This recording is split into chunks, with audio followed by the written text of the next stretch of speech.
নামাজ পড়বেন তো সবাই? সালাত কায়েম করো, সালাত কায়েম করো, হবে সম্মানে তুমি, হবে জান্নাতি তুমি, দিবে কাল হাসরে শীতল ছায়া আরশে আজিম, রব্বিয়াল আলা রব্বিয়াল আজিম, রব্বিয়াল আলা রব্বিয়াল আজিম। যদি নামাজি মানুষগুলোকে আমরা পেতাম তাহলে কি অবস্থা হতো নাকি? আল্লাহওয়ালার নামাজি মানুষ হলে অন্তরে ভয় থাকবে, যেমন ভাবে তাকওয়ার সঙ্গে দায়িত্ব পালন করেছেন রাসূল করিম পড়েন সাল্লাল্লাহু আলাইহি ওয়াসাল্লামের সাহাবীরা। মাত্র একটা ঘটনা বলবো।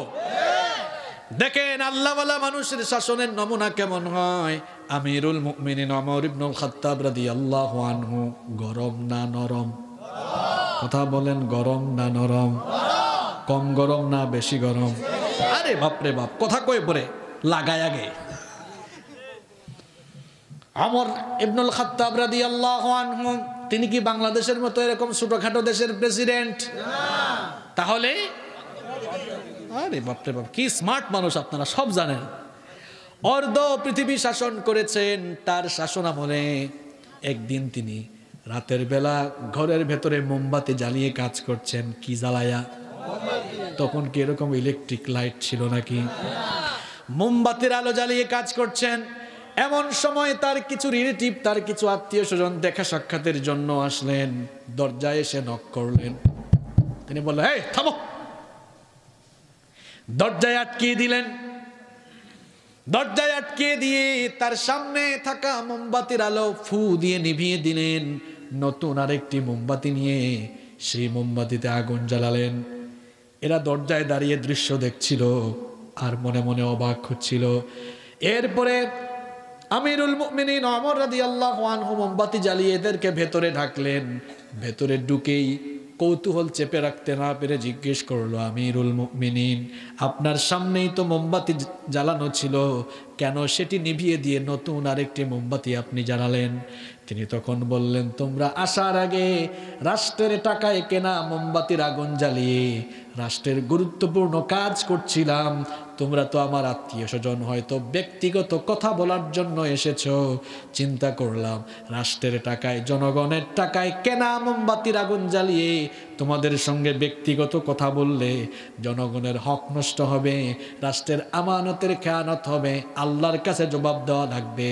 এই জন্য জনগণের টাকায়, রাষ্ট্রের টাকায় কেনা মোমবাতির আগুন নিভিয়ে দিয়ে আমি আমার নিজের টাকায় কেনা মোমবাতির আগুন জ্বালিয়েছি।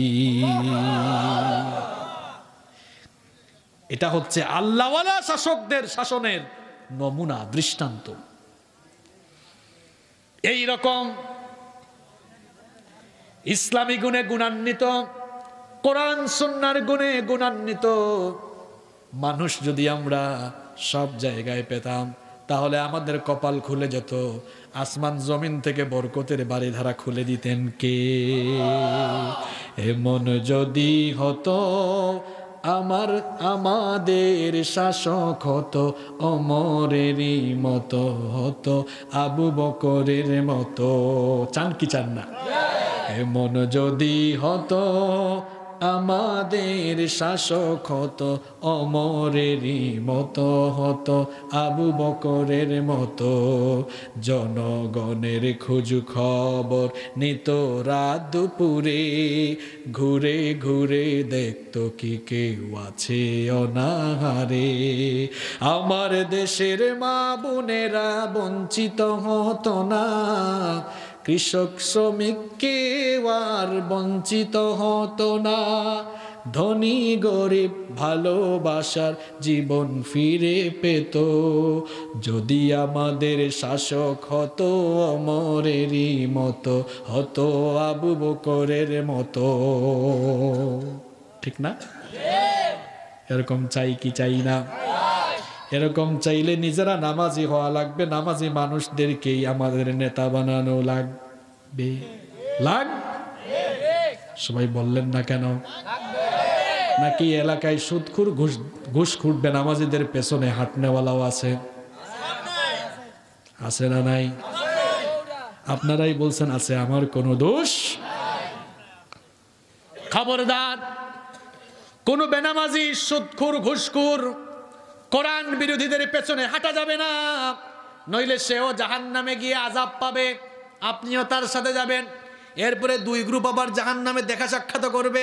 কথা মোল্লার না আল্লাহর? সূরা ইব্রাহিম খুলে দেখেন, ফাকালাত দুআফাউ লিল্লাযীনা ইসতাকবারু ইন্না কুন্না লাকুম তাবআন ফাহাল আনতুম মুগনুনা আন্না মিন আযাবিল্লাহি মিন শাই। কোরআনে কোনো কথা গোপন আছে নাকি? ফাকালাত দুআফাউ লিল্লাযীনা ইসতাকবারু, সেদিন পথভ্রষ্ট কর্মীরা নেতাদেরকে বলবে, আটকে দিবে জাহান্নামে। এই তো নেতা, পাইছি আপনাকে। নেতা বলবে, পাইছত্ব কি হইছে? হেই, পাইছত্ব কি হইছে? পাইছি তো কি হইছে মানে? ইন্না কুন্না লাকুম তাবান, আমরা তো তোমার অনুসারী ছিলাম নেতা, যা বলছো তাই করছি, পাইছি মানে? তো এখন কি হইছে? ভালো করে শুনেন। হ্যাঁ যুবক তরুণ ভাইয়েরা, এদিকে তাকাও। কোথায় কোথায় কার পিছনে দৌড়া? দেখো এখন কি হচ্ছে। এগুলো আমার কথা? তুমি বাড়িতে গিয়ে সূরা ইব্রাহিম খুলে নিজে পড়িও, মিলায় দেখিও। কোথায় যাচ্ছ তুমি? কার পেছনে দৌড়ায়া জীবন যৌবন নষ্ট করছো? দেখো কি হচ্ছে এখন। আমরা তো আপনার অনুসারী ছিলাম না। তাই বলবে কি হয়েছে? তো কি হয়েছে মানে? যা বলছেন তাই করেছি, যাকে পিটাইতে বলছেন তারে পিটাইছি, যার উপর হামলা করতে বলেছেন তাকেই হামলা করেছি, যে মাহফিল বিনষ্ট করতে বলেছেন সেই মাহফিল বিনষ্ট করেছি। আপনাদের এই কুকর্ম করার, আপনাদের কথা অনুযায়ী কুকর্ম করার কারণেই তো এখানে আসছি। দুনিয়ায় তো অনেক সাপোর্ট পাইছি, কোনো সময় ধরা খাইলেও ফোন দিয়েছেন, এই কারে ধরছো, এটা আমার লোক, তাড়াতাড়ি ছাড়ো। আছে না নাই?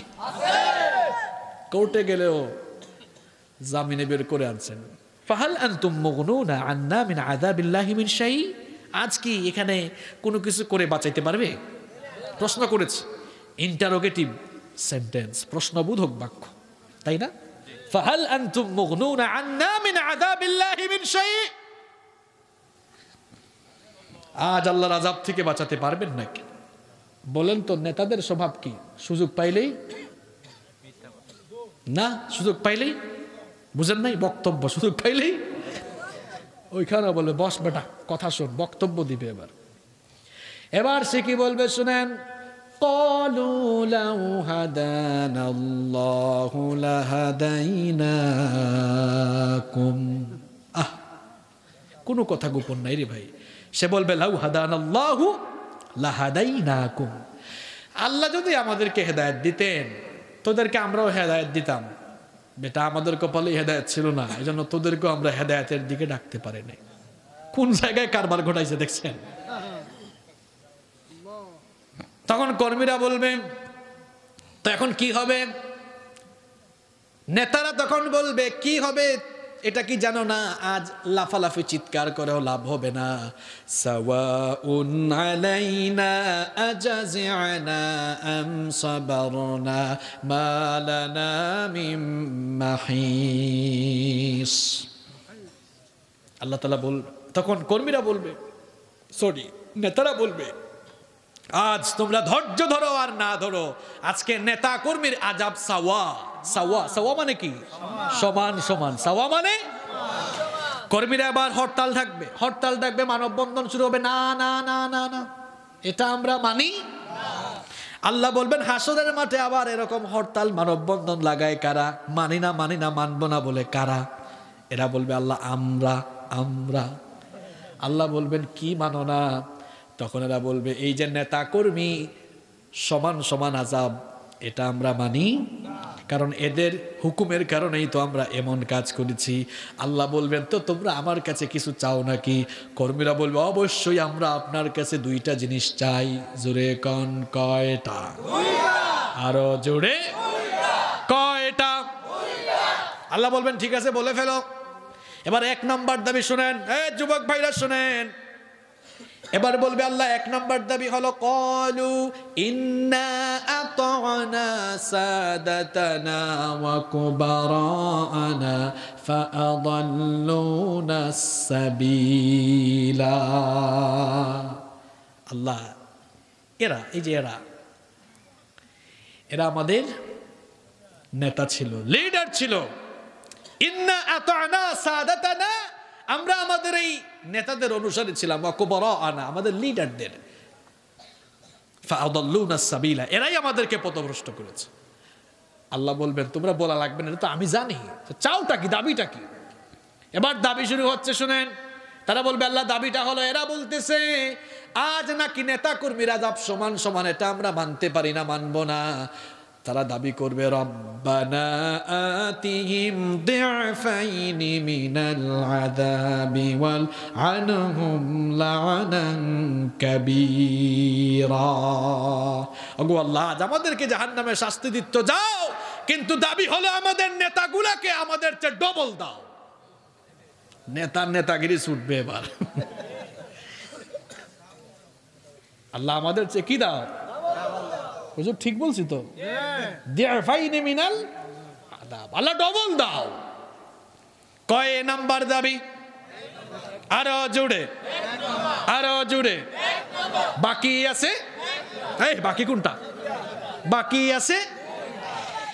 এবার 2 নাম্বার দাবি করবে। وقال الذين كفروا ربنا أرنا الذين أضلانا من الجن والإنس نجعلهما تحت أقدامنا ليكونا من الأسفلين الله أكبر।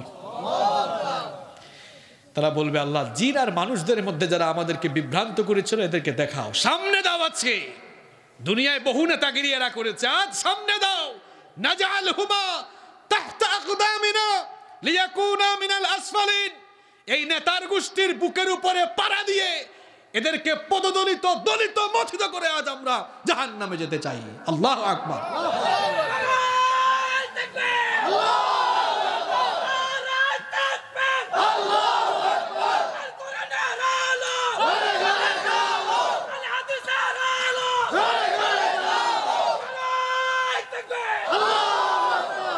আল কোরআনের আলো অন্তরে অন্তরে, ঘরে ঘরে জ্বালাবেন পরে, আগে অন্তরে জ্বালান। আমার এই ভাইগুলো, আমার যুবক ভাইগুলোর অন্তরে কোরআন নাই বলে এই বেনামাজি আর দুশ্চরিত্র নেতাগুলোর পেছনে গিয়ে যৌবন নষ্ট করছে। আমার যুবক ভাইরা আর পথভ্রষ্ট হওয়ার সুযোগ। তবে হ্যাঁ, যারা নামাজি, যারা আল্লাহর জমিনে আল্লাহর দ্বীন কায়েম করতে চায়, তাদের পেছনে আমরা আছি না নাই? তাদের সাথে আমরা আছি। আমরা আমাদের জান দিয়ে, মাল দিয়ে আল্লাহর জমিনে আল্লাহর দ্বীন কায়েম করব, ঠিক কি না? এই জন্য আমরা আমাদের জীবনটাকে আল্লাহর দ্বীনের রাস্তায় উৎসর্গ করব। কারা কারা রাজি? দু হাত তুলে আল্লাহরে দেখান।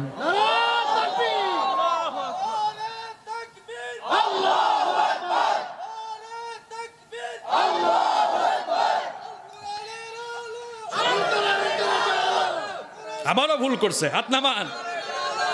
আপনাদের স্লোগানটা ভালো, আমি আপনাদের সাথে দ্বিমত নই, তবে আমরা সিরিয়ালি আগাই। আগে অন্তরে, আচ্ছা বলেন তা, সব মানুষের অন্তরে কোরআন থাকলে এরা আর কোরআন বিরোধীদেরকে পাত্তা দিবে? পাত্তা দিবে? বলেন বলেন, দিবে? দিবে? এজন্য চলেন ভাইরা, স্লোগানটা বদলাই ফেলি। আল কোরআনের আলো অন্তরে অন্তরে জ্বালো। ইয়েস, চলেন আমরা আজকে থেকেই শুরু করি। সবাই বলবেন আল কোরআনের আলো। জোরে বলেন। হইছে হইছে, এতগুলা মানুষের জোর হইছে, সবাই বলতে হবে আল কোরআনের আলো। এরা মনে খাইয়া আসে নাই, দেখতে তো চেহারা ইলিশের মতো একেবারে। তো সবাই বলতে হবে আল কোরআনের আলো।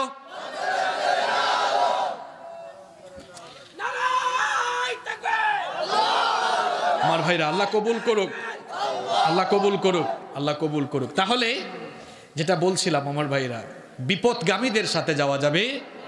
আচ্ছা, কথাগুলো আমি বানাই বলছি। তাহলে আমি বলছিলাম নামাজ, পয়েন্টগুলো বুঝেন, নিজের জীবনে থাকবে, পরিবারে থাকবে, সমাজেও। আর সমাজে এমনি এমনি হবে না, নামাজি মানুষ খুঁজে বের করে তাদের কাছে দায়িত্ব দেওয়া। বলেন তো দেখি, আমার নবী কি শুধু মসজিদের ইমাম ছিলেন নাকি সমাজ আর রাষ্ট্রের ইমামও ছিলেন? এখন কিন্তু হুজুর আমরা খেজুর হয়ে গেছি, এখন আমরা খালি ইমামতি আর ওয়াজ নিয়ে আসি, আর সব কিছু সুদখুর আর ঘুষখুরদের কাছে, ঠিক কিনা? রাসূলুল্লাহর ইসলাম, রাসূলুল্লাহর ইসলাম কোনটা জানেন? ওফাতের আগ পর্যন্ত মসজিদে নববীতে মসজিদের ইমাম ছিলেন। ওফাতের আগ পর্যন্ত মসজিদে ইমামতির পাশাপাশি তিনি মদিনার রাষ্ট্রকেও পরিচালনা করেছেন। আবু বকরের ইসলাম, ওমরের ইসলাম, উসমান, আলী রাদিয়াল্লাহু তাআলা আলাইহিম আজমাইন, খুলাফায়ে রাশিদার ইসলাম ছিল মসজিদেরও ইমাম, রাষ্ট্রেরও তারা ইমাম। মুসলমানরা মার খাচ্ছে কখন থেকে? যেদিন থেকে মসজিদ আর রাষ্ট্র ক্ষমতা ভাগ করে দিয়েছে, সেদিন থেকে এই গজব নেমে আসছে মুসলমানদের উপর। এটা আমার আপনার বানানো ইসলাম, এটা আল্লাহর ইসলাম নয়। আল্লাহ নবীদেরকে নবুয়ত দিয়েছেন শুধু মানুষদেরকে তসবিহ টিপানো শেখার জন্য আর জিকির আজকার নামাজের জন্য না। হ্যাঁ, নবীদেরকে আল্লাহ দিয়েছেন মানুষের নৈতিক আত্মিক মানোন্নয়নের জন্য, পাশাপাশি আল্লাহর জমিনে আল্লাহর দ্বীন কায়েমের জন্য, ঠিক কি না? এগুলো নাকি আলাদা? মূর্খ। আলাদা হইলে কয়জন নবীর নাম বলতাম আমি? তো ইউসুফ আলাইহিস সালাম তিনি তো নবী ছিলেন, আবার মিশরের ক্ষমতার অধিকারী ছিলেন, বাদশাহ ছিলেন। তো তিনি তোমার বাপ দাদার আইন দিয়ে চালাইছেন না কার আইন দিয়ে চালাইছেন? আর কয়জনের নাম বলতাম? কয়জন? সুলাইমান 13 বছর বয়সে পৃথিবীর বাদশাহ। সুবহানাল্লাহ কইতে মন চায় না? শুধু মানুষ, জিনদেরকেও শাসন করেছেন এই সুলাইমান আলাইহিস সালাম। সুবহানাল্লাহ। আমি এত নবীর উদাহরণ দিয়ে কি করব? আমার নবী শিখিয়েছেন মুহাম্মাদুর রাসূলুল্লাহ সাল্লাল্লাহু আলাইহি ওয়াসাল্লাম, তিনি একাধারে মসজিদে ইমামতি করেছেন, অন্যদিকে রাষ্ট্র পরিচালনা। তাহলে নামাজ আমাদের নিজের জীবনে, পারিবারিক জীবনে, সামাজিক রাষ্ট্রীয় জীবনে থাকার দরকার আছে না নাই? কষ্ট হচ্ছে আপনাদের, তাই না? এবার আমি শেষ পয়েন্টে চলে এসেছি, আর কষ্ট দিব না, আমরা উঠবো না, বসবো। আর 15 মিনিট থাকা যাবে তো? এবার কিন্তু লাইনে আসছে একেবারে, আর এখন উঠলে কিন্তু খবর আছে, আমি এখান থেকে ধরবো। এই যে আমরা নামাজি হব, আমরা নামাজি হব তো ইনশাল্লাহ? নামাজ ছাড়বো আর? এখন আমরা নামাজি হইলাম, কিন্তু নামাজে আমরা যা করলাম সেগুলো যদি নামাজের বাইরে না থাকে, তাহলে নামাজ আদায় করে কি লাভ হবে নাকি বেনিফিট হবে? না। শোনেন, শুধু সাজদা দেওয়ার জন্য আল্লাহ নামাজ দেন নাই রে ভাই। নামাজের কিছু শিক্ষা আছে, অনেক শিক্ষা আছে। আমি আজকে সময় সংক্ষিপ্ত তো মাত্র 4টা শিক্ষা বলবো। কয়টা? এই 4টা শিক্ষা যদি আমরা নিতে পারি, জীবন বদলাবে ইনশাআল্লাহ। নামাজের 1 নাম্বার শিক্ষা, নামাজ আমাদেরকে ঐক্যের শিক্ষা দেয়। কিসের শিক্ষা দেয়? বলেন তো দেখি, নামাজে ঢুকে আমরা কি কেউ বলি নাকি আমি কওমির হুজুর, আমি সামনে, তুমি আলিয়া, তুমি পিছনে, ঠেলাঠেলি আছে? কেউ কি বলে নাকি আমি আওয়ামী লীগ করি, আমি সামনে, তুই বিএনপি, তুই পিছনে? আছে নাকি? নামাজে ঢুকার পরে কোনো দলাদলি থাকে নাকি? নামাজে ঢুকার পরে দলাদলি থাকে না। দেখা যায় কওমি হুজুরের পাশে আলিয়ার হুজুর দাঁড়ায়, কওমি ছাত্রের পাশে আলিয়ার ছাত্র দাঁড়ায়, তার পাশে সুন্নি ভাই দাঁড়ায়, চরমুনাই হেফাজত দাঁড়ায়, ঠেলাঠেলি।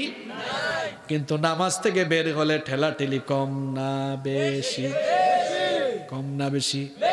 তো কি শিখছেন নামাজ থেকে? ঐক্য শিখছে, এইভাবে না? শোনেন, আমি 3-4 দিন আগে এক জায়গায় ওয়াজে গেছি, নাম বলবো না, এক জায়গায় গেছি। আমারে কয় কি জানেন কমিটি? কয় হুজুর, মনোযোগ আছে আপনাদের? কয় হুজুর, আমাদের এলাকায় হানাফি আছে, আহলে হাদিসও আছে, আমাদের কিছু সুন্নি ভাইরাও আছে। আমি বললাম আমি করবো কি? কয় হুজুর এমন কায়দা করে ওয়াজ করেন যেন কেউ বেজার না হয়। আমি জিজ্ঞেস করলাম, ভাই আপনাদের এলাকায় এত কিছু আছে, মুসলমান নাই? জিজ্ঞেস করলাম, আপনাদের এলাকায় এত কিছু আছে, মুসলমান নাই? কোন নবী কি মানুষকে এসে আহলে হাদিস বানিয়েছে? কোন নবী কি মানুষকে এসে হানাফি বানিয়েছেন? কোন নবী কি মানুষকে এসে লামাযহাবি বানিয়েছেন? কোন নবী কি মানুষকে এসে সুন্নি বানিয়েছেন? বরং সমস্ত নবীরা ইসলামের প্রচার করেছেন, তারা মুসলমান ছিলেন এবং তারাও মানুষদেরকে মুসলমান বানিয়েছেন। আল্লাহ বলছেন বান্দারে মুসলমান হ, মুসলমান হয়ে মর। আমি কোরআনের একজন সামান্য ছাত্র, কোরআনের একটা আয়াতও পাই নাই যেখানে আল্লাহ বলেছেন সুন্নি হয়ে থাক, সুন্নি হয়ে মর। একটা আয়াতও পাইলাম না আল্লাহ বলেছেন হানাফি হয়ে থাক, হানাফি হয়ে মর। একটা আয়াতও পাইলাম না আল্লাহ বলেছেন দেওবন্দি হয়ে থাক, দেওবন্দি হয়ে মর। একটা আয়াতও পাই নাই আল্লাহ বলেছেন জামাতি হয়ে বাদ, জামাতি হয়ে মর। একটা আয়াতও পাই নাই চরমোনাই হয়ে বাদ, চরমোনাই হয়ে মর। একটা আয়াতও পাই নাই ঠান্ডা অথবা গরম সুন্নি হয়ে বাঁচ, ঠান্ডা অথবা গরম সুন্নি হয়ে মর। বরং আমি পেয়েছি ইয়া আইয়ুহাল্লাযীনা আমানু তাকুল্লাহা হাক্কা তুকাতিহি ওয়া লা তামুতুন্না ইল্লা ওয়া আনতুম মুসলিমুন। এই আয়াতটা কার? কোন সূরায়? আলে ইমরান। কোন সূরা? আল্লাহ বলেছেন ইয়া আইয়ুহাল্লাযীনা আমানু, হে ঈমানদারেরা, ইত্তাকুল্লাহা হাক্কা তুকাতিহি, আল্লাহকে যেমন করে ভয় করা উচিত আল্লাহকে তেমন ভাবে ভয় করো। ওয়ালা তামুতুন্না ইল্লা ওয়া আনতুম মুসলিমুন, আর মুসলমান না হয়ে মরে যেও না। কি হয়? আরো জোরে, আরো জোরে। হানাফির ঘরের হানাফি, আহলে হাদিসের ঘরের আহলে হাদিস। এখন আমরা হাত বুকে বাঁধবো না নাভিতে বাঁধবো, মসজিদ আলাদা করে ফেলছি। আছে না নাই? মাসআলাগত পার্থক্য হতে পারে, তাই বলে কি মসজিদ ভাগ করে ফেলবো আমরা? নামাজ ঐক্য শিখালো কেমনে? আমাদের দেশে এই আমলটা নাই। আমার সম্মানিত শ্রদ্ধেয় ইমাম ভাইরা যদি এই আমলটা শুরু করেন আমার মনে হয় ভালো হবে। দেখি আপনারা হজ আর ওমরা করছেন, কে কে হাত তুলেন? মাশাআল্লাহ, সব টাকাওয়ালা মানুষ এখানে, হাত নামান। আমরা যারা যাইতে পারি না আল্লাহ সবাইকে যাওয়ার তৌফিক দান করে। আমরা আল্লাহর ঘরে এবং নবীজির রওজায় যেতে চাই কি চাই না? আল্লাহ নসিব করে দাও। আমার বাবারা যারা গেছেন, আপনারা আমার ভাইরা বাবারা যারা গেছেন, বলেন তো মসজিদে হারাম আর মসজিদে নববীতে ইমাম, আপনারা মসজিদে হারাম মসজিদে নববীতে নামাজ পড়েছেন, ওখানে ইকামতের পর ইমাম সাহেব আল্লাহু আকবার বলার আগে আরবিতে কি কিছু বলে? কি বলে না? বলে আপনি শুনেন নাই? কি বলে? ইস্তাউ ইস্তাউ আকিমু সুফুফাকুম ওয়াতাদিলু। শুনছেন কিনা আপনারা এগুলো? অথবা এখন ইন্টারনেট আছে, ইউটিউব আছে না, দেখবেন মাহফিল শেষে ইউটিউবে সার্চ দিবেন হারামাইনের ইমাম, তারা যখন নামাজ শুরু করেন দেখবেন বলে ইস্তাউ ইস্তাউ আকিমু সুফুফাকুম ওয়াতাদিলু, অথবা বলে সফু সুফুফাকুম ওয়াসুদ্দুল খালাল ফাইন্না তাসওয়িয়াতাস সুফুফি মিন তামামিস সালাহ। এগুলোর অর্থ কি? বলতেছি বিনয়ী হও, কাতার সোজা করে দাঁড়াও, কাঁধে কাঁধ লাগিয়ে দাঁড়াও, ফাঁক রেখো না। এখানে কি আমি বলি তুই বিএনপি সর বেটা, কাঁধে কাঁধ লাগাইস না? বলি কথা বলেন, বলি। বরং নামাজের চিত্র ভিন্ন রকম। কুলিওয়ালা হোক, ঠেলাওয়ালা হোক, রিক্সাওয়ালা হোক, মুচি হোক, প্রেসিডেন্ট হোক, প্রধানমন্ত্রী হোক, রিক্সাওয়ালা হোক, নামাজে গেলে সবাই পাশাপাশি দাঁড়ায় কি দাঁড়ায় না? নামাজে যাওয়ার পর মসজিদে ঢোকার পর চেয়ারম্যান যদি বলে এই বেটা আমি চেয়ারম্যান আর তুই রিক্সাওয়ালা, তুই আমার পাশে যা, বলে যদি বলেও রিক্সাওয়ালা এখানে গিয়ার দেখাবো, মিয়া তোমার চেয়ারম্যানগিরি গিয়ে পরিষদে দেখাও। এটা মসজিদ, এটা আল্লাহর ঘর, এখানে তুমিও গুলাম আমিও গুলাম, ঠিক কিনা? মসজিদে ঢুকলে কোনো ঠেলাঠেলি।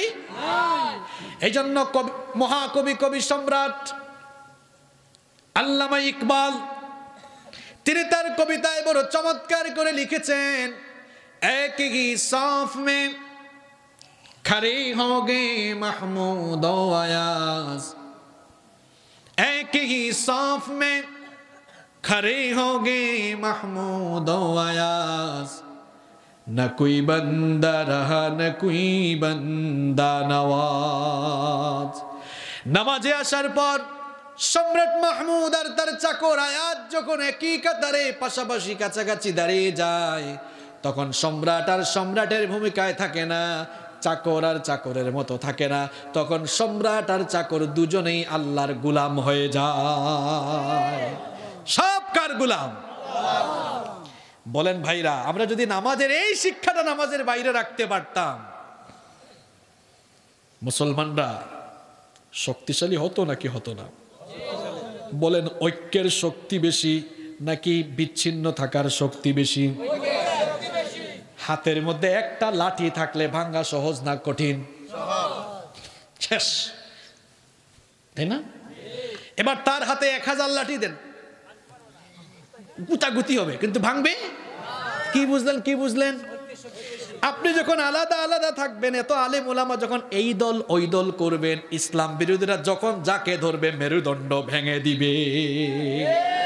আর যদি সবাই একটু দলাদলি বাদ দিয়ে এক হয়ে যায়, ইসলাম বিরোধীরা ধরা তো দূরের কথা, বিরুদ্ধে কথা বলার সাহসও পাবে না। আল মুমিনু লিল মুমিনি কাল বুনয়ান বলেছেন মুহাম্মদ সাল্লাল্লাহু।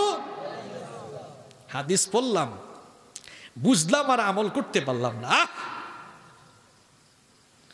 আগে আপনারা আমাদের জন্য আমাদের কাছে দোয়া চাইতেন, হুজুর দোয়া করিয়েন, এখন আমাদের অবস্থা ভয়াবহ খারাপ, আমাদেরকেই বলতে হয় আপনারা দোয়া করেন আমরা যেন একটু ঠিক থাকতে পারি। কারণ আমাদের মধ্যে কিলাকিলি কম না বেশি? আমরা এখন এই ওয়াজের ময়দানটাকে আস্তে আস্তে নাপাক করে দিচ্ছি। দেখা যায় মাইকের সামনে বসে কোরআন হাদিস বলে না, আউল বাউল লাফালাফি আছে না নাই? এক হুজুর আরেক হুজুরে কাফের বানায়, মুসলমান বানায়। যতক্ষণ সুযোগ পান মুসলমান বানানোর কাজ করেন। একদিন আমার একজন ফোন দিয়ে কয়, হুজুর আপনি কোন জাত? কোন জাত? তাই আমি ভাবলাম আমার ন্যাশনালিটি যেহেতু বাংলাদেশি জাত, বললাম আমি তো বাংলাদেশি ভাই। তো বলে, হুজুর এটা না দেখেন না কত দল আছে, আপনি কোন দল? আমি বললাম আমি তো খুব পুরান দলে আছি। কয় পুরান দল আবার কোনটা? পুরান দলের নাম ইসলাম, এটা আগে থেকেই ছিল। এটা কি? আমার পরিচয় আমি মুসলমান। আমার পরিচয় কি? আপনারা সবাই কি হতে চান? আরো জুড়ে, নাকি হানাফি, নাকি দেওবন্দি, নাকি কৌমি, নাকি আলিয়া, নাকি সুন্নি? কি হব? আরো জোরে, আরো জোরে। ঐক্য সামান্য আমাদের, আমার সুন্নি ভাইরা যারা আছেন, আমার চরমুনারি ভাইরা যারা আছেন, জামাতের ভাইরা যারা আছেন, আওয়ামী লীগ বিএনপির ভাইরা যারা আছেন, সবাই তো নামাজ পড়ে। আমরা যদি একটু ঠেলাঠেলি বাদ দিয়ে সবাই একটু এক থাকতে পারতাম, বলেন তো কেউ আর আমাদের মাথার উপরে কাঁঠাল ভেঙে খাইতে পারতো? তাহলে নামাজের এই শিক্ষা আমরা নামাজের বাইরে রাখতে পারবো তো? শয়তানের এমন ধোঁকায় পড়েছি আমরা অনেকে, এখন মাহফিলেও বাধা দিয়ে আছে না নাই? এই তো আপনাদের পাশে লাকসামাও একজন গুন্ডামি করেছে, দেখছেন তো আপনারা কেমন গুন্ডামি? মরার পরে ভালো মতেই কিন্তু বুঝবা। নামাজের শিক্ষা আপনি বাইরে নিলেন কোথায়? যে কথাগুলো এতক্ষণ ধরে বলতেছি, কথা আমার না আল্লাহর? আমি তো সূরা নাম্বার আয়াত নাম্বার বলেছি, বাড়িতে গিয়ে মিলাবেন। তাহলে নামাজ আমাদেরকে 1 নাম্বার শিক্ষা দেয়, নামাজ আমাদেরকে ঐক্যবদ্ধ হওয়ার শিক্ষা দেয়। আমরা যদি রেশারেশি ভুলে গিয়ে এক হয়ে যেতে পারি, তাহলে কোনো ইসলামের দুশ্মন ইসলামের শিআরের উপরে আক্রমণ কথা বলার সাহস দেখাতে পারবে না। কয়টা শিক্ষা বলবো আজকে? আরো জোরে, আরো জোরে। কয়টা বলছি? কিসের শিক্ষা দেয়? গুতাগুতি করবে না। যে বুকে হাত বাঁধার বাঁধুক, যে নাভির উপরে বাঁধার বাঁধুক, অসুবিধা আছে? আরে ভাই, কে বুকে বাঁধলো নাভির উপরে বাঁধলো এটা নিয়ে ঠেলাঠেলি করেন। কারা নামাজ পড়েন এগুলো ধরে এনে আগে মসজিদে ঢুকান। কে দাঁড়াবে, কে বসবে, দাঁড়ায় করে নাকি বসে করে ঠেলাঠেলি, এইসব ফাজলামি বাদ দিয়ে কে নামাজ পড়ে না এগুলো দেখেন, ঠিক কি না? আমার দেশে কেউ কেউ মাহফিল করে খালি মানুষকে ফিতনা লাগানোর বিষয় নিয়ে তার মাহফিল। আজে বাজে বিষয় পাও না তুমি? আমার যুবক ভাইরা ধ্বংস হয়ে যাচ্ছে, এদেরকে কেমনে নামাজি বানানো যায়, কেমনে এদেরকে ইসলামের দিকে আকৃষ্ট করা যায়, এই সব কথা বলো না। আউল আর বাউলগিরি করো। বলেন এই মাহফিল এটা পবিত্র জায়গা না? সময় নষ্ট করেন কেন এখানে আউলগিরি বাউলগিরি করে? এখন বাউলগিরি আছে না নাই? কয় পানি গড়গড়াইয়া পড়তাছে। তো তোর পানি গড়গড়াইয়া পড়লে তুই এখানে আসত কেন? আবার কয় বুকের ভেতর আছে প্রাণ, তার ভিতরে নাকি মেশিন না। দেখছেন অবস্থা? এই মাহফিলের মধ্যে আমরা জিকির করব কার? আরো জোরে বলেন কার? দুরুদ পড়ব আমাদের প্রিয় নবী রাহমাতাল লিল আলামিন মুহাম্মদ সাল্লাল্লাহু আলাইহি ওয়াসাল্লামের উপরে। অসুবিধা আছে নাকি? আপনি আল্লাহর জিকির করেন, নবীজির শান বর্ণনা করেন, অসুবিধা আছে নাকি? কিন্তু গড়গড়াইয়া পড়ে কেন এখানে আসলে? আল্লাহ আমাদেরকে হেদায়াত দাও। এক নাম্বার শিক্ষা মনে থাকবে ভাই। 2 নাম্বার শিক্ষা, নামাজ আমাদেরকে সঠিক নেতা নির্বাচনের শিক্ষা দেয়। নামাজের মধ্যে কি আমরা আবুল তাবুল মানুষকে ইমাম বানাই নাকি? ইমাম নিয়োগের সময় দেখি ইমাম সাহেব কামিল পাশ করেছেন কিনা, দাওরায়ে হাদিস পাশ করেছেন কিনা, হাফেজ কিনা, কোরআন তেলাওয়াত বিশুদ্ধ কিনা, আপনার বউ পর্দায় থাকে কিনা। এত কিছু যখন আমরা ইমামের জন্য দেখি, তেমনি ভাবে আমাদেরকে যারা পরিচালিত করে তাদের চরিত্রের বেলায় এগুলো দেখার দরকার আছে না? না, সঠিক নেতা নির্বাচনের শিক্ষা দেয়। নাম্বার 3, নামাজ আমাদেরকে সময়ানুবর্তিতার শিক্ষা দেয়, সময় সচেতনতা। নামাজ কি আপনার টাইম মতো পড়বেন না আল্লাহর দেওয়া টাইম মতো? কেউ যদি বলে আমি ফজরের নামাজ ঘুম থেকে উঠে দুপুর 12টায় পড়বো, হবে নাকি? কারণ ইন্নাস সালাতা কানাত আলাল মুমিনিনা কিতাবাম মাওকুতা। নির্দিষ্ট সময়ানুবর্তিতার উপরেই নামাজ ফরজ করেছেন কে? সময় মতো নামাজ যেমন পড়বেন তেমনি সময়ের কাজ সময়ে করবেন। এই যে তোমরা সামনে এইচএসসি পরীক্ষা দিবা, এইচএসসি পরীক্ষার্থী ভাইরা, তুমি নামাজ টাইম মতো পড়ো, কিন্তু টাইম মতো পড়ো না কেন? টাইম মতো পড়ো, টাইম মতো ঘুমাও, টাইম মতো খেলো। আমরা যারা ব্যবসায়ী আছি, যারা চাকরিজীবী আছি, এই যে নামাজ থেকে সময়ের কাজ সময়ে করার শিক্ষা নিতে হবে। আমরা এমন এক জাতি, সময়ের গাফলতি। যেই ব্যানারে লেখা দেখবেন অনুষ্ঠান 12টায়, তার মানে সবাই জানে শুরু হবে 3টায়। আছে না নাই? এটা কমন হয়ে গেছে না? এরপরে দেখবেন 9টার গাড়ি কয়টায় যায় হিসাব। এক যাত্রী দেখছে 9টায় হুইসেল বাজছে ট্রেনের, কয় মাশাআল্লাহ মাশাআল্লাহ, বাংলাদেশে এটা সম্ভব। ব্যাগটেক নিয়ে দাঁড়াইতেছে, আরেকজন কয় ধর্মা বসো, এটা গতকাল 9টার ট্রেন, আজকে 9টায় আসছে, তোমারটা দেরি আছে। আছে না নাই? আমরা উন্নতি করতে পারছি না কেন? কারণ সময়ের প্রতি গুরুত্ব, সময় সচেতনতার শিক্ষা নামাজ দেয়। নাম্বার 4, কষ্ট দিব না আপনাদেরকে। 4 এবং সর্বশেষ শিক্ষা হলো, যাই হোক তারপরেও 2 ঘন্টা হয়ে গেছে তো মানুষের কষ্ট হইতেও পারে, মোনাজাতেরও দরকার আছে না নাই? তো কান্নাকাটির দরকার আছে না নাই?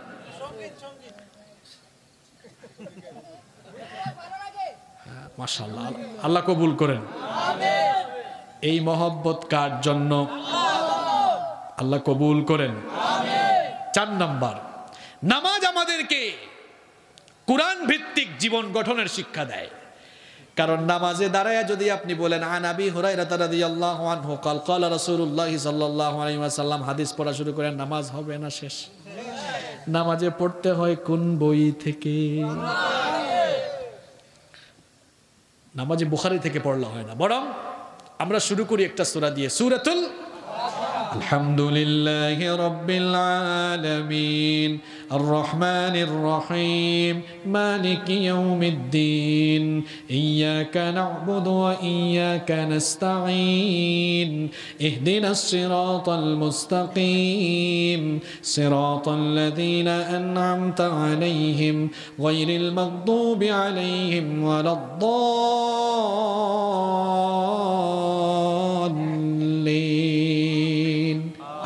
আমিন। এই সূরাটা রেগুলার পড়ি না? কোনদিন বিরক্ত হয়েছেন আপনারা? সুবহানাল্লাহ, কোরআনের মজা দেখেন বাবা। এই যে এক বাবা বললেন বিরক্ত লাগে না, লাগবে কেমনে বলেন? এই মজাটা, এই তো মজা দেখেন। একটা গান যখন বের হয়, যুবকরা কয়েকদিন শুনে, শোনার পরে বলে ধরো বেটা পাল্টা, এটা আর কয়দিন শুনতাম। আর ভালো লাগে? কোরআন নাজিল হয়েছে ১৫০০ বছর আগে, প্রায় ১৫০০ বছর আগে কোরআন নাজিল হয়েছে। ১৫০০ বছর আগ থেকে মানুষেরা নামাজ পড়ছে শুরু করে কোন সূরা দিয়ে? আপনারা কোনদিন কি চাঁদপুরের কোন মসজিদে ঢুকে ইমাম সাহেবকে বলছেন নাকি, ইমাম সাহেব ও হুজুর ডেইলি এক সূরা দিয়ে নামাজ পড়ান কেন, আর কি কোনো সূরা পান নাকি? বলছেন নাকি? বরং এক এক আলেমের কণ্ঠ এক এক রকম, এক একজন এক এক সুরে কোরআন পড়ে। হারামে যারা গিয়েছেন, মক্কা মদিনায় যারা নামাজে গিয়েছেন, কোরআন পড়লে মনে হয় যেন আসমান থেকে কোরআন নাজিল হচ্ছে। আর সবচেয়ে বড় কথা কি জানেন? দুনিয়ার আলেমদের কণ্ঠ, দুনিয়ার আলেমদের তেলাওয়াত শুনলে মানুষের অবস্থা এমন হয়। আলহামদুলিল্লাহ, আমিও একাধিকবার গিয়েছি মক্কা মদিনায়, অনেকবার নামাজ পড়েছি। সব ইমামদের পেছনে আমার আলহামদুলিল্লাহ সৌভাগ্য হয়েছে নামাজ পড়ার। শেখ আব্দুর রহমান সুদাইস, সুরাইম, শেখ সুরাইম, আব্দুর রহমান হুজাইফি, বান্দর বলীলা, মাহের মুআইকলি, যারা আছেন সবার পেছনে নামাজ পড়েছে। কত ভালো লাগে শুনতে, ভালো লাগে না? খারাপ লাগে? খারাপ লাগে। শুনি আর মনে মনে ভাবি, আরে এই আলেমদের তেলাওয়াত শুনে লক্ষ লক্ষ মানুষ কান্না করে, আর না জানি আমার নবীর উপরে কোরআন নাজিল হয়েছে। নবী যখন কোরআন পড়তেন যারা শুনতো, জানি না তাদের অবস্থা কেমন হতো। এই যে আবু জাহেলের অবস্থা কি হয়েছে? ঠিক আছে, আমার বাবা বলছে, ঠিক বলছে। এই আবু জাহেল সারাদিন নবীকে গালি দিত, সারাদিন নবীর বিরোধিতা করতো। রাতের বেলা নবীর কণ্ঠে কোরআন না শুনলে ঘুমিয়ে আসতো না তার। সবগুলা কাফের লাইন ধরে কোরআন শুনতো। আবু জাহেল কয়, কেউ মুহাম্মদের কথা শুনবা না, আসো নেতার কাছে শপথ করো। সবাই শপথ করতেছে, আর ওইদিকে নেতারা ভাবতেছে, যেমন আবুল আহাব, উতবা, সাইবারা বলতেছে, যাই হোক নেতা যেহেতু শপথ করাচ্ছে, নেতা মনে হয় যাবে না, মাঝে মাঝে আমরা যাওয়ার সুযোগ। আর আবু জাহাল বলতেছে, তোদেরকে আমি নিজে শপথ পড়াচ্ছি, তার মানে তোমরা কেউ যাবে না। এবার আমি আমার ভাতিজার কণ্ঠে কোরআন একা একা খুব মজা করে শুনবো।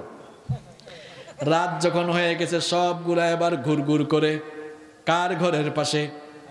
মুহাম্মদ সাল্লাল্লাহু। ফজরের আগে যখন দৌড় মারবে, একজনের সাথে আরেকজনের দেখা, কয় কিরে তুই এখানে কেন? যতই বিরোধিতা করুক, নবীর কণ্ঠে কোরআন না শুনলে ভালো লাগতো। এই জন্য বলছিলাম, আমাদের কণ্ঠে কোরআন শুনলে মানুষেরা চোখের পানি ফেলায়। যার উপরে কোরআন নাজিল হয়েছে সেই নবীর কণ্ঠের সুললিত তেলাওয়াত শুনে জিনেরা পর্যন্ত পাগল হয়ে উড়ন্ত অবস্থা বন্ধ করে বলেছিল, ইন্না সামি'না কুরআনান আজাবা। মক্কায় মসজিদে জিন আছে না নাই? এই মসজিদের নাম মসজিদে জিন হলো কেন? কারণ ওখানে নবীজি নামাজে ইমামতি করছিলেন, আর নবীজির কণ্ঠের তেলাওয়াত শুনে জিন জাতি পাগল হয়ে তাদের উড়ন্ত অবস্থা বন্ধ করে বলেছে, একই বিস্ময়কর তেলাওয়াত শুনছি আমরা, আল্লাহু আকবার। তাহলে কোরআনের ভেতরে মজা আছে না নাই? এই যে 2 ঘন্টার উপরে হয়ে গেছে কোরআন শুনতেছেন, বিরক্ত আসে নাকি? আমার নিজেরই তো বিরক্ত লাগে না?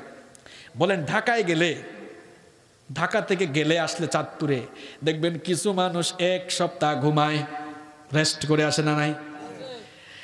আমরা যারা হুজুর, অনেকে মনে করে হুজুর কি আর করছে, 1-2 ঘন্টা বক্তব্য দিছে। ভাই রে, এখানে আসার জন্য 8-9 ঘন্টা লাগছে, যাওয়ার জন্য 8-9 ঘন্টা। তুমি খালি 2 ঘন্টা হিসাব করো না, 8-8 16 আর 2 18। তুমি ঢাকা থেকে এসে বিছনায় ঘোরাঘুরি করো, আর আমরা 10 ঘন্টা এসে এই কথা বলি, নিয়ামতটা কার? আল্লাহর কসম, মাহফিল সিজন ছাড়া আমি নিজে পারি না। জার্নি করলে টায়ার্ড লাগে, মাহফিল সিজনেও টায়ার্ড লাগে, কিন্তু জানি না কেন জানি স্টেজে ওঠার পরে আল্লাহ রহমত ঢেলে দেন। কোরআন শুনলে যেমন বিরক্ত লাগে না, বললে ওয়ালারও কিন্তু বিরক্ত লাগে। রহমতটা কার? আপনারা তো হুজুরদের কষ্ট বুঝেন না, মনে করেন খুব আরামে এসেই 2 ঘন্টা লেকচার দিয়ে চলে গেছে, এত সোজা। বিছনা পরিবর্তন হলে ঘুম আসে নাকি? হয় না। অনেকে দেখবেন বালিশ না হলে তার নিজের পছন্দের বালিশ আছে, ওইটা ছাড়া ঘুমাইতে পারে। এই যে দেখলাম পাকিস্তানের এক ক্রিকেটার আসতে, তার বালিশ নিয়ে বিমানের মধ্যে সাংবাদিকরা বলল, বালিশ নিয়ে আসছেন কেন? সে বলল, এই বালিশ ছাড়া আমার ঘুম হয় না। আমাদেরকে যে আপনারা দেখেন, শুধু সামনের স্ক্রিনটা দেখলেন, ব্যাক স্ক্রিনটা দেখলেন না। আপনাদের বালিশও ঠিক আছে, বিছানাও ঠিক আছে, আর দিনের পর দিন আমাদের বালিশও নাই, বিছানাও নাই, রাতের আমাদের রাতগুলো এভাবে রাস্তার মধ্যে কেটে যায়। কার জন্য? আপনারা মনে করেন 2 ঘন্টা আর 1.5 ঘন্টা এত সোজা? হাজার হাজার কিলোমিটার জার্নি করে দেশের ওলামায়ে কেরাম, তাদের প্রতি মহব্বত রেখে কথা বলবেন, নাশুকুরি করবেন না। মাঝে মাঝে আমরা দেখি তো অনেকে অনেক কিছু বলে, আপনি যাদেরকে নিয়ে কথা বলেন তাদের সাথে বেশি না 2-3টা দিন থাকেন, দড়ি দিয়া বাইন্দাও রাখা যাবে না, বলবেন হুজুর মাফ চাই, চলে যাচ্ছি। যে কষ্ট, বলা সহজ, বাস্তবতা বুঝা কিন্তু অনেক কঠিন। আমরা যারা কোরআনের প্রচার করছি প্রত্যেক দিন বাসা থেকে বের হই এই নিয়তে, জানি না নিজের ঘরে নিজের বউ বাচ্চার কাছে যেতে পারবো কিনা, কারণ রাস্তার মধ্যে আমরা জীবন মৃত্যুর সন্ধিক্ষণে চলাফেরা করি। খন্দকার আব্দুল্লাহ জাহাঙ্গীর রাহিমাহুল্লাহ এক ব্যক্তি নয়, এক প্রতিষ্ঠান অ্যাক্সিডেন্ট করে মারা গিয়েছেন। বড় বড় আলেমরা রাস্তায় অনেকেই মারা গিয়েছে। খালি কথা বলেন মিয়া। আমার গাড়িও তো কয়েকবার হামলার শিকার হয়েছে, ধাক্কা খেয়েছে, কয়েকবার হয়েছে এরকম। ভেবেছি হয়তো শেষ, বাঁচিয়েছেন কে? অনেক বড় বড় আলেমরা মাঝে মাঝে অ্যাক্সিডেন্টের শিকার হন না। এই যে ওয়াজ শুনে বাড়িতে গিয়ে আরাম করে ঘুমাবেন, আর আমরা রাস্তায় রাস্তায় ঘুরি। যুবকদেরকে বলছি, সুযোগ পাইলেই হুজুরদের বিরুদ্ধে যা মন চায় বলিও না, বুঝার জন্য বাস্তবতা জানতে হবে। তুমি যাও না, 2-3 দিন ঘুরো, বললাম তো তোমারে দড়ি দিয়েও রাখা যাবে না, দড়ি দিয়া রাখা যাবে না। আমার আপন ভাই তো, ওনার ভাই তো, আমি ওয়াজ শুনেন ইউটিউবে সব সময় মাঝে মাঝে যাওয়ার নিয়ত করেন যে ভাই চলো তোমার মুখে সরাসরি শুনবো। আমার বাবা নেই, বড় ভাই আমাকে বাবার মতো মানুষ করেছেন, তো যান। 2-3 দিন যাওয়ার পরে আর যায় না, ঘুম থেকে তুলে যায় না। বললাম ভাই চলেন না, না না আর যাবো না। বললাম তাহলে 5-6 মাস কেমনে আমরা যাই? পিঠের মধ্যে সার্বক্ষণিক ব্যথা থাকে। তো যাই হোক, এই ভালোবাসাটা, এই ত্যাগ কার জন্য? আলেমদেরকে মহব্বত করার দরকার আছে না নাই? বলবো রে ভাই, সব আগে বললে হবে নাকি? কিছু থাকতে হবে তো। মধু আগে দিয়ে দিলে তো চলে যাবে। খালি সঙ্গীত, খালি সঙ্গীত, কেমন পাগলা।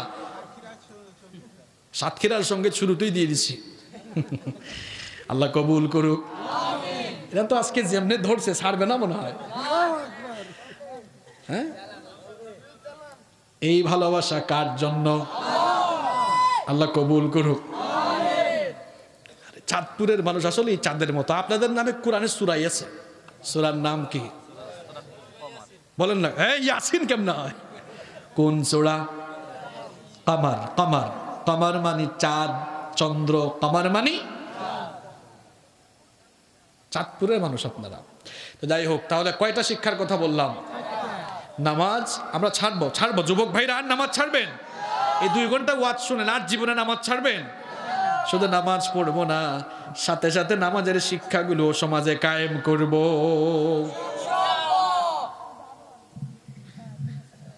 নামাজ পড়বেন তো সবাই?